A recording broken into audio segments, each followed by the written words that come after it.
Hey, we're there. Hey, we're Hello. there. Hello.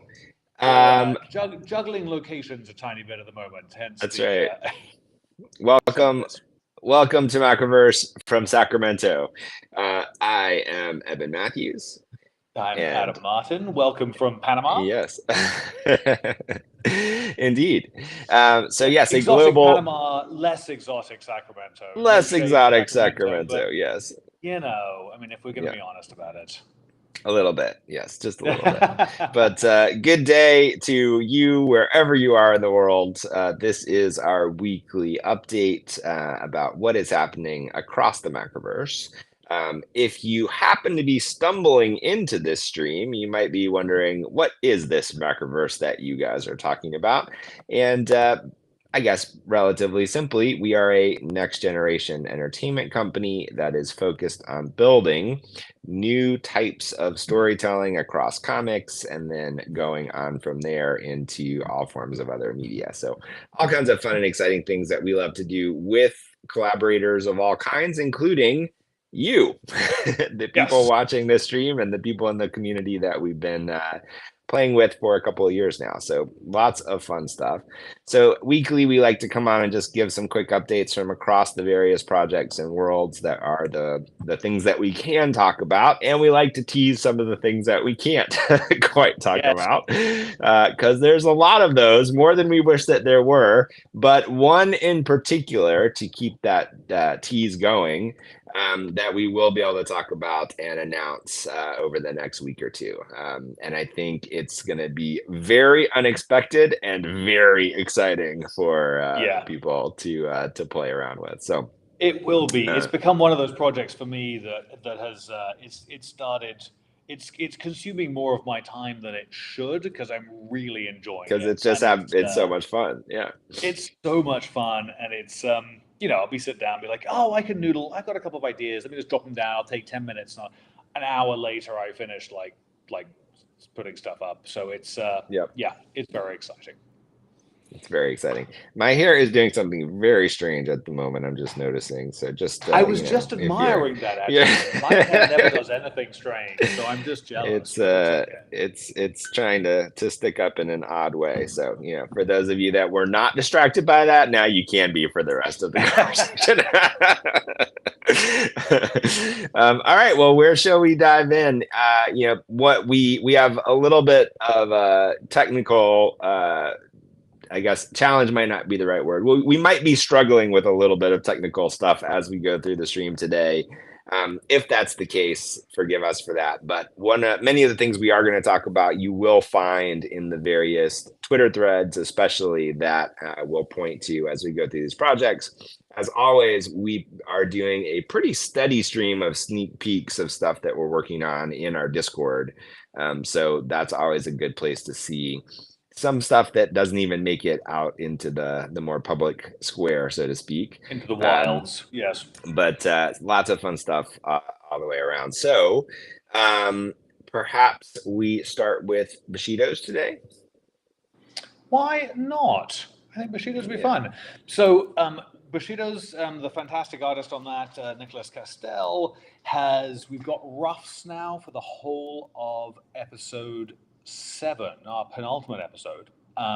We did have some fun kind of to and fro with him on because we did the kind of casting process, obviously with everybody, with all the Bushido's community, and just some to and fro, kind of looking at, all right, well, we love this look for this character. How does that work in the context of the story? And so actually, Eben, you and he had some really fascinating kind of to and fro, really honing in on the look and style for this priestess Aguda who appears in this Yes. next episode, and Yes. how to And incorporate, what the design of the Bushido is of the PFP is with who this person is in the story and why does that work. And that was actually, it was a really great kind of workshopping of how to get the best result there, which I really loved.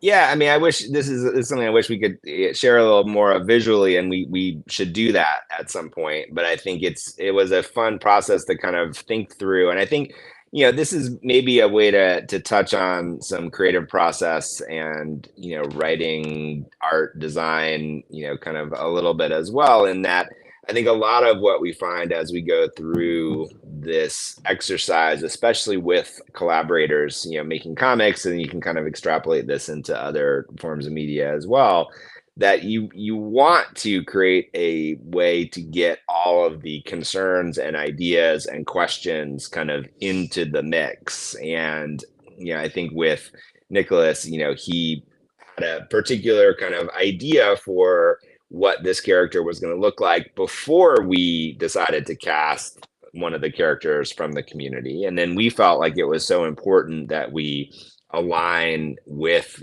that casting process that we're doing with these other projects and bring characters from the community and from the collection into this world and make that a really a key part of how we move forward with the series. And so, it initially created, I think, for him a little bit of a kind of like, hey, wait a second, like I had a really cool idea about this, and now we're kind of throwing a little bit of a surprise, if not a monkey wrench, into that. And then I think, it becomes to me, a really fun problem solving kind of exercise creatively to go like, okay, what are those ideas? What are things that you care about? What was making you excited about that before this new idea came into the mix?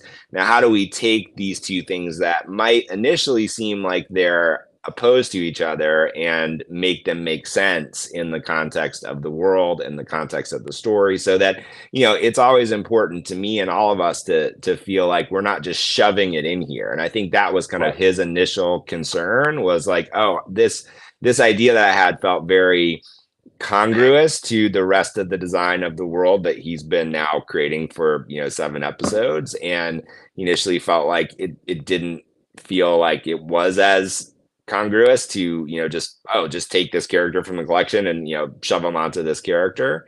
And so I think what we arrived at was a really elegant solution to not only integrate the two things, but actually to enrich the feeling of a history and a sense of kind of some subtle world building that I think is kind of better than the sum of those parts, than having gone through that process. And I think that's it's something that Adam, you and I have come to over the years working together, is like, if we don't agree on the idea, then it's a clear indication that we haven't found the right idea. Yes, and that was something better. Yes.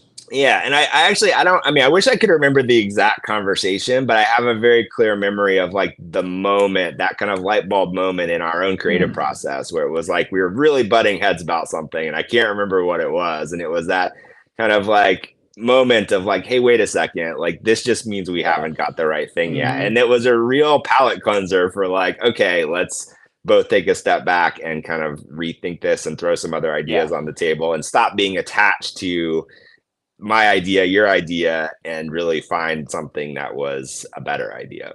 Yes. You're right, and I don't remember what the project was. It's like 3 years ago or so, I think. But anyway, yes, great stuff. Yeah, very true. Very, very true.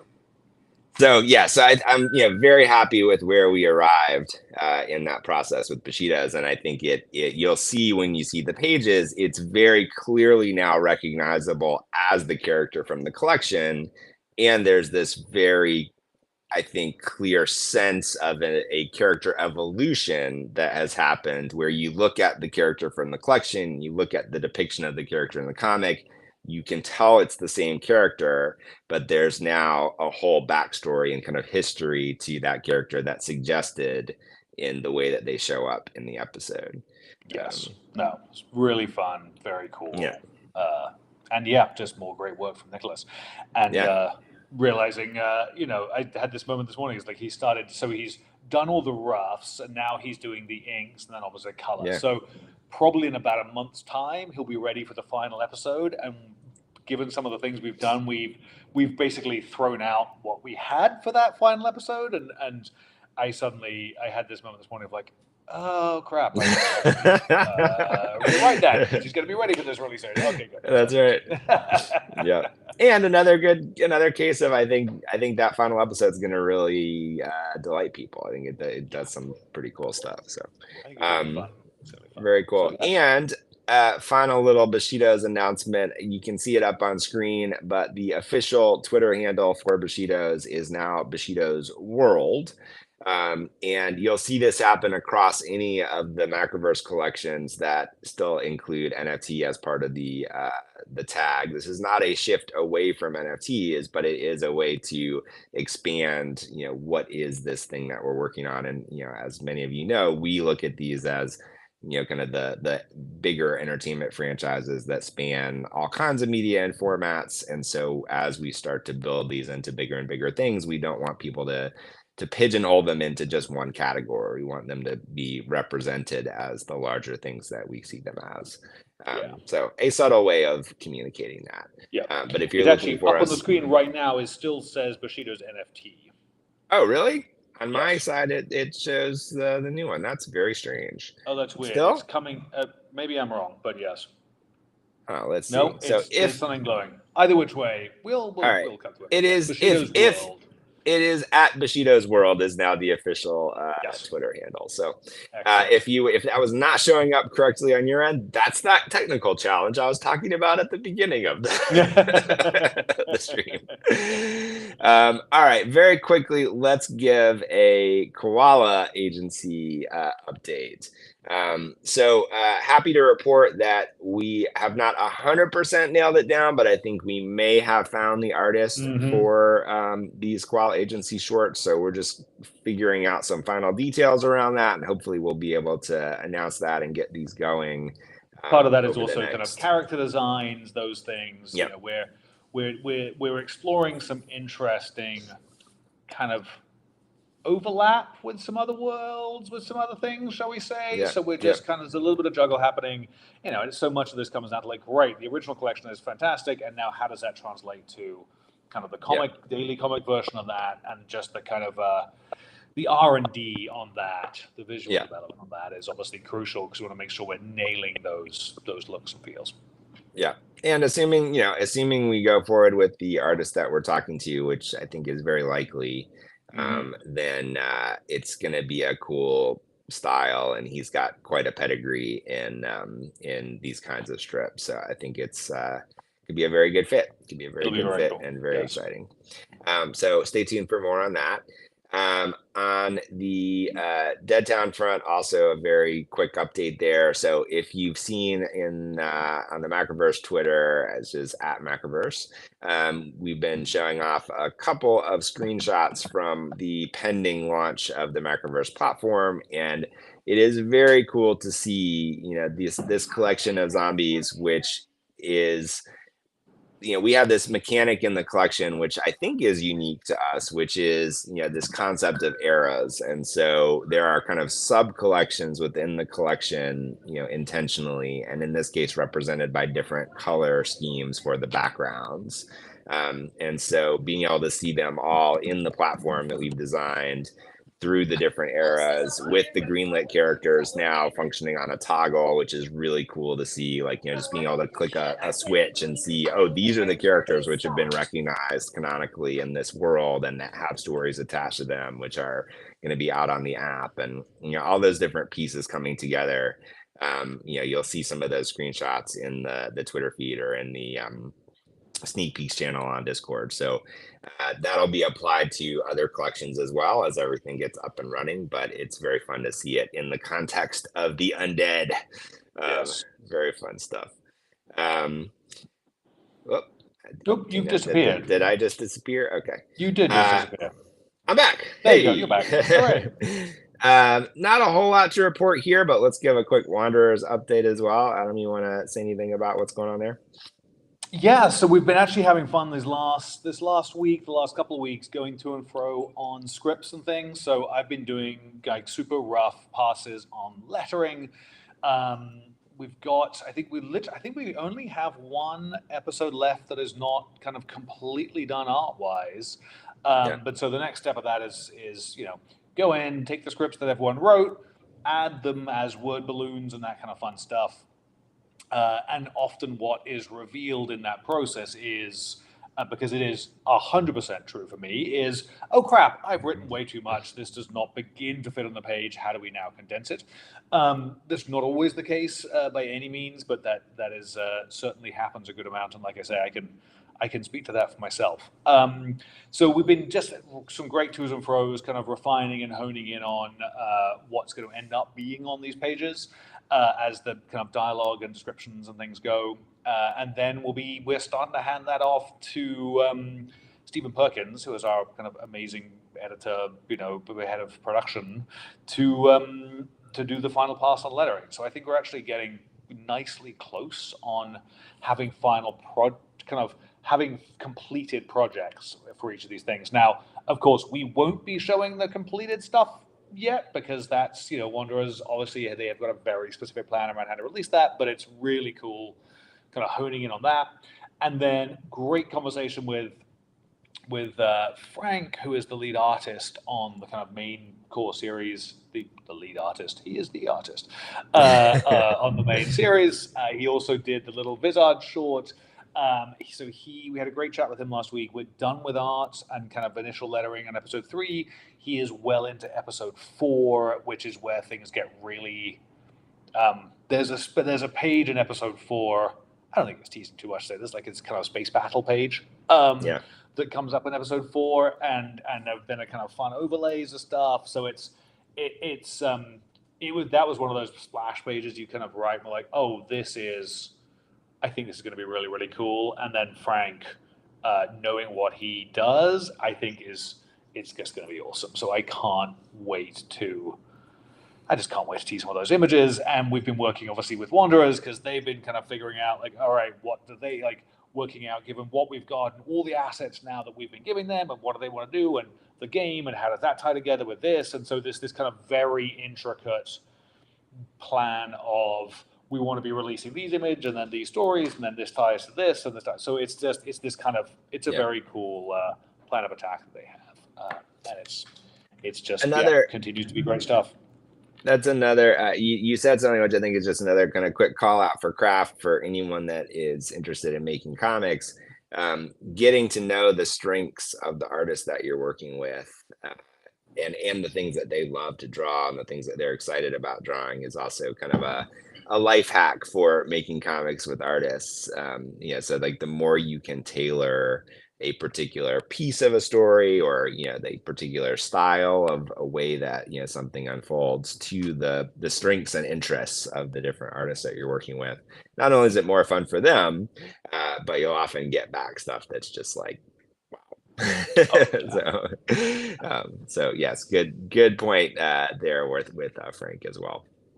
Really fun. Very cool. Super quick update on Moonbirds. We're still kind of in the same place that we were last week, but I just don't want to not acknowledge, still in process. The next thing that's going to happen with that is a kickoff in the Discord, and we're just still coordinating the timing around that. So stay tuned there.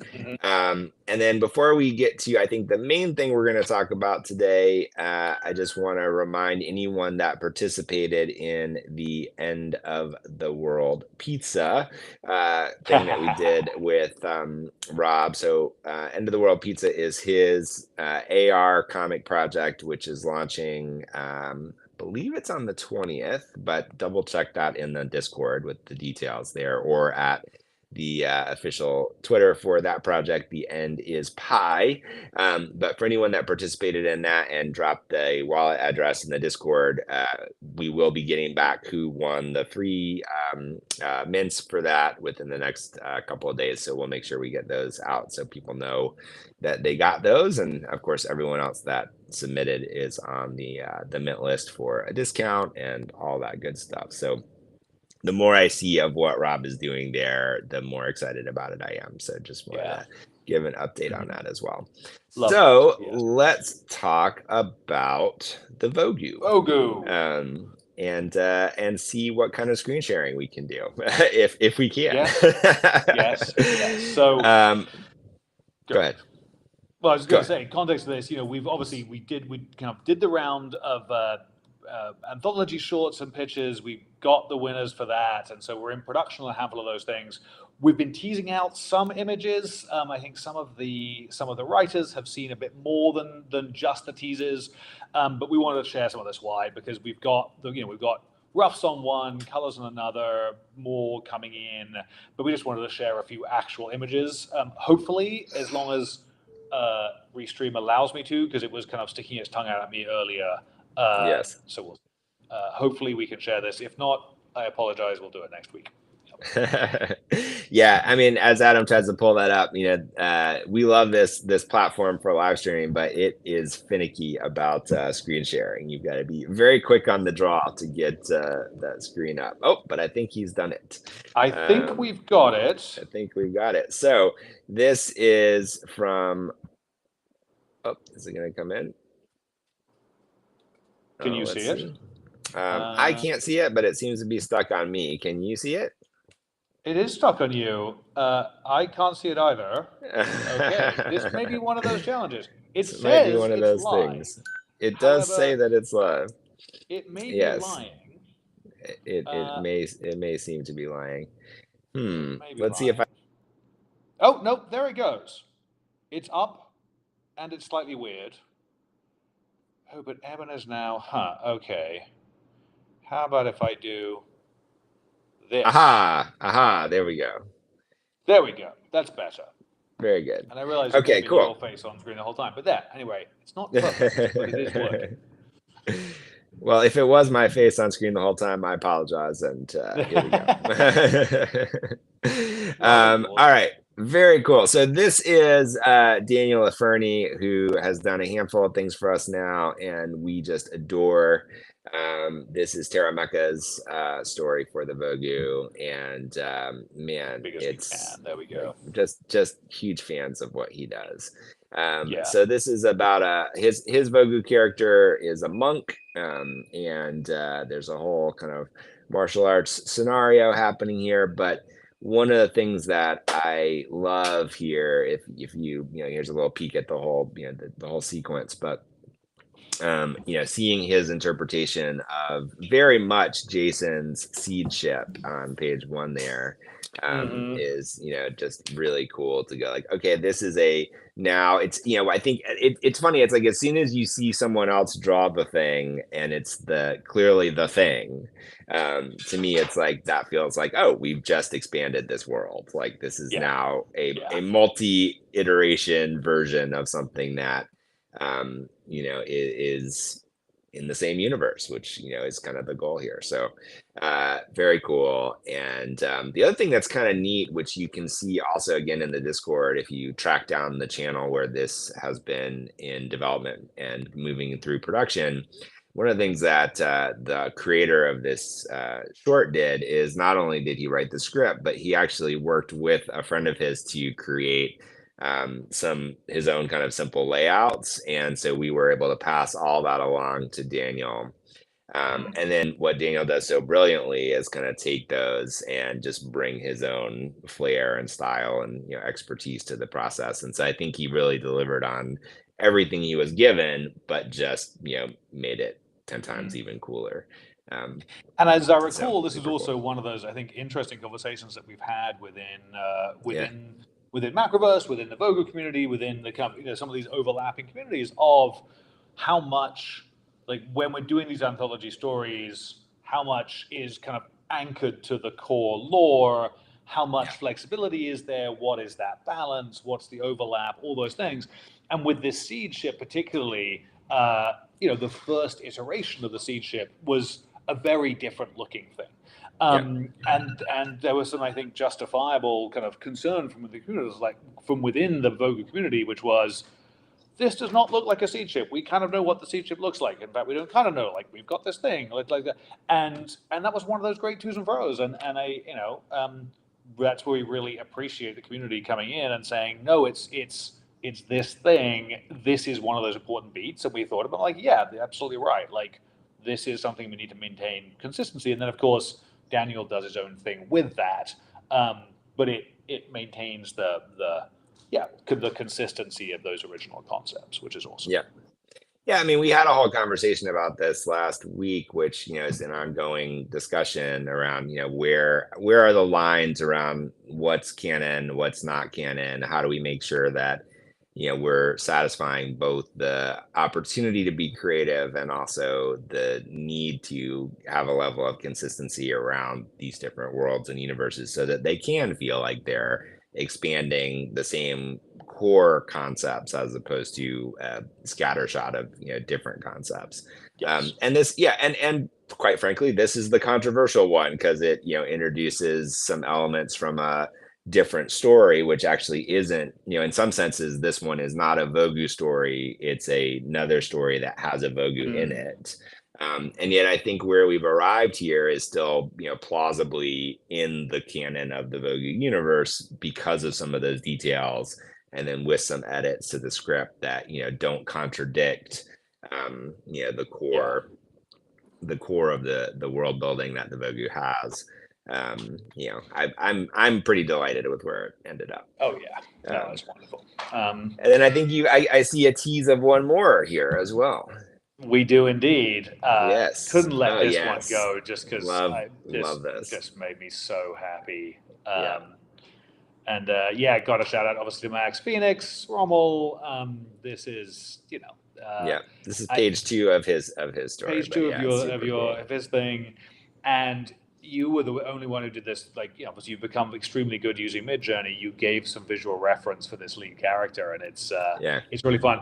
This frame here, if you can see this one, like this, the one with the Vogu kind of with the purple Zoom in. flame, with the tar, with the purple flame behind, like there's something so cool about that, and I think that Yeah. that really conveys the idea of your consciousness going into this other entity. I don't know. That just kind of blew me away. So yeah, love Yeah. this. Yeah. Love where we landed on that one as well. And it's again, totally different style, but still feels very Vogue to me. Yeah, Um, yeah. yeah, love it. Very fun. And there's more, but we'll come back with that over the next couple of weeks. I think every Vogue story has an artist assigned at this point. We got some more layouts in yesterday for one of the other stories. Mm-hmm. And then I know we're expecting layouts on another one in the next couple of days as well. So the rest of those should all be kind of moving towards completion in the same way, and it's an exciting batch, another It exciting really batch is. where it's all these are exciting batches, but it's great stuff. um so I think that did we forget anyone, did we forget any projects at the moment that we want to touch on? No, I think that's it for now. Like I said, there's these other the big one that we're kind of working on. We will be able to officially announce in like 2 weeks, basically. Yeah, in like Yeah. 10 days. Yeah. So there'll be a big thing about that. And then we are working on another project as well, which is extremely cool, tied into another actually kind of new media Yeah. project, which with a big Web3 component, which is it's super cool and it's a great world that this creator has created. Yes. Um, Really fun and kind of excited to share that too, which will be great. But Yeah. that's going to be, I think, that won't be coming. We won't be able to really talk about that until I think early December is when the project Yeah. actually is Yeah, I released. think what's gonna be fun is I think between now and the end of the year, there's just gonna be a handful of very cool things in these worlds that you already know of, in some new areas that will be revealed shortly, and the launch of the platform, which is now very, very, very, very close. So we're working through. I've been spending a big chunk of the past couple of weeks getting everything now uploaded and moved over to mainnet on the Macroverse platform.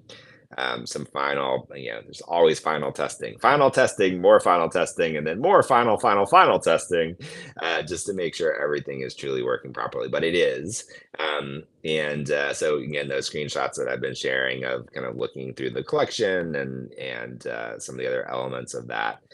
That's now from the mainnet version of the platform, which is getting ready to launch. So we are not announcing an official launch date just yet, but we are targeting sometime in November for the launch of the platform. So just keep an eye on that, and that will be our collectible digital epics format. It will be the kind of updated version of the way that you can utilize the character collections within the platform.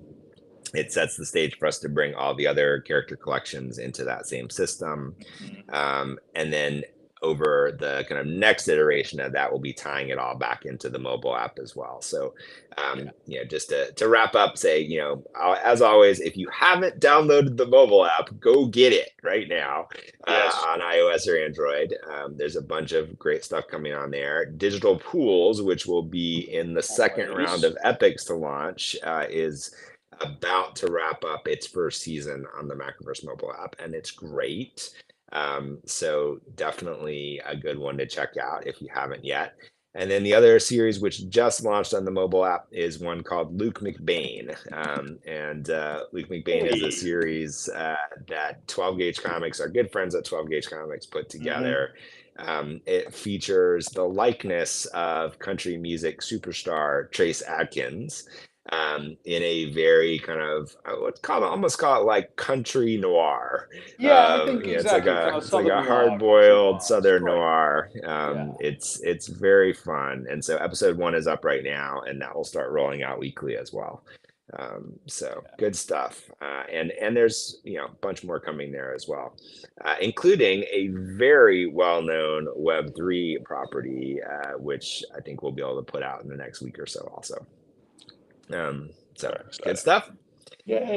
And I think with that, final thing to say as we wrap up here is, as always, come join us on the Macroverse Discord, Discord GG/Macroverse. You can connect with Adam and I directly there very easily, as well as a number of incredible people that we've had the pleasure of getting to know and work with now over the past couple of years. So come be a part of everything that we're working on and building together, and there'll be lots more to come. Brilliant. Yeah. Have a fantastic weekend, rest of your weekend, and we will chat next week. We will. Same Macroverse time, same Macroverse channel. Yeah. Wow. Yes. That really was a fail. All right. Goodbye, everyone. Have a good weekend.